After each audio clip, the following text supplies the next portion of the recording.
My name is Daniel Eggert, and I'm a fine artist living in Chicago, Illinois, with my husband Brandon and our two dogs Archie and Rory.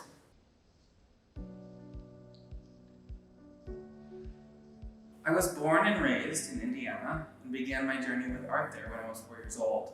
For Christmas that year, and there's a home video to prove it, I received my first art easel. I remember being unable to reach the top of it to unwrap it, and my mom helped me take off the large pieces of wrapping paper.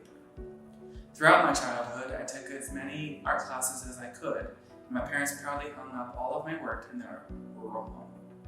As I grew, I knew I wanted to do something within the art realm, but I also felt compelled to gain some skills that would be more likely to get me hired. In that spirit, I graduated from Ball State University in 2014 with a Bachelor of Fine Arts degree and a concentration in visual communications. After college, I worked in the graphic design and advertising space for 10 years. My love of fine art faded noticeably into the background while I was trying to climb the corporate ladder as a designer. Creating advertisements and working on websites for various well-known companies that I won't name drop here wasn't exactly satisfying work per se, but it paid the bills. Other than doing a little photography here and there, I really only started to reconsider my path and my priorities when, like many, I was furloughed at the beginning of the pandemic. With my husband's support, I was able to make the switch to become a freelance artist, focusing on my fine art, which is my painting, photography, and digital work, as well as graphic design. In the last few years, my work has appeared in multiple shows throughout Chicago and New York City, as well as in several high-profile international websites. It has been a slow, sometimes grueling journey, but I haven't felt this creatively fulfilled since my youth, when that easel first opened my eyes to the world of art. I cannot overstate the gratitude I feel at the privilege of the hard work my parents put in every single day to allow me to have my dream job. My photography has won 2 silver awards from the Global Muse Photography Awards in 2022, as well as 3 honorable mentions in the Neutral Density Photography Awards in the same year, including the series I created as a surrealistic portrayal of my journey with mental health.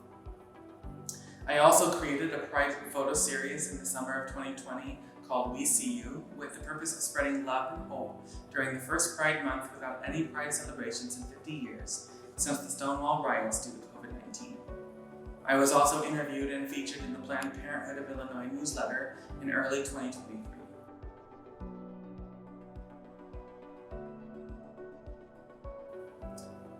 As an undergraduate, I had the pleasure of creating a 2-scale master study of Marcel Duchamp's Nude Descending a Staircase, an iconic piece in the Cubist art movement.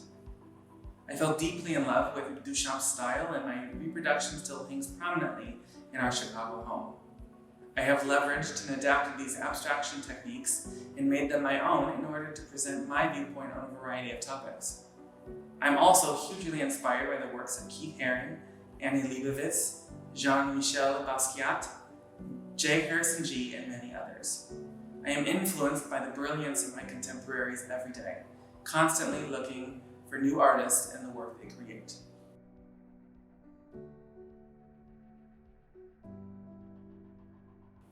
In art school, I was taught to pick one medium, stay in my lane, and become known for that kind of work.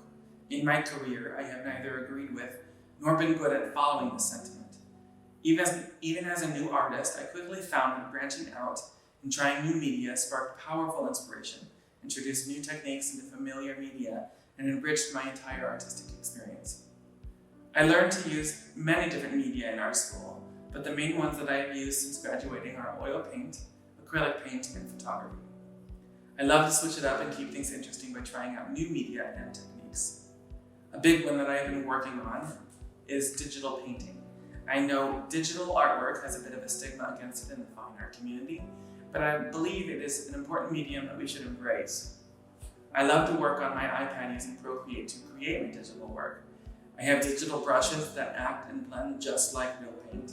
The look is very realistic, and I paint these pieces to scale and then make my own archival guide prints of the work. I strongly believe that the masters of painting would have used digital as a medium if it was available to them in their time.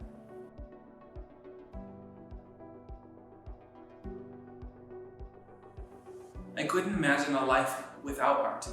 Art can be a form of expression, protest, documentation, therapy, and so much more.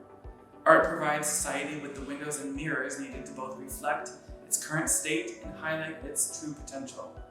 At one level, art can act as a way to document history and what it was like living at a particular time. At another level, art can also act as a way for people to get a better understanding of how other people live and what others might be going through. I love to use my art to carry my voice on important issues of our time, as well as using it to bolster other underrepresented voices in our society. This notion of using art as a soapbox allows others to feel seen and find comfort in the fact that they are not alone. For instance, most of my art pieces are abstractions of my experiences as a member of the LGBTQ+ community. I have designed those pieces to challenge our conceptions of gender, sexuality, and mental health.